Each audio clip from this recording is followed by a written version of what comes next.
نحمده ونستعينه ونستغفره ونعوذ بالله من شرور انفسنا ومن سيئات اعمالنا من يهده الله فلا مضل له ومن يضلل فلا هادي له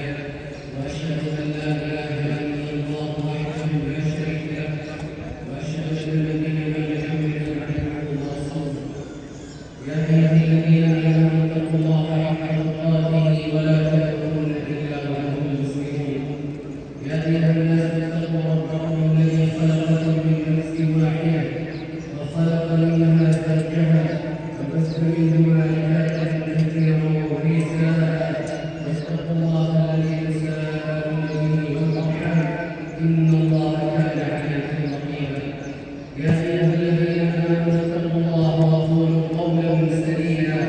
يصلح لكم اعمالكم ويغفر لكم ذنوبكم ومن يطع الله ورسوله فقد فاز فوزا عظيما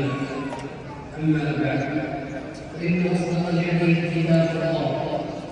واحسن الهدي هدي محمد صلى الله عليه وسلم وشر الامور محدثاتها وكل محدثه بدعه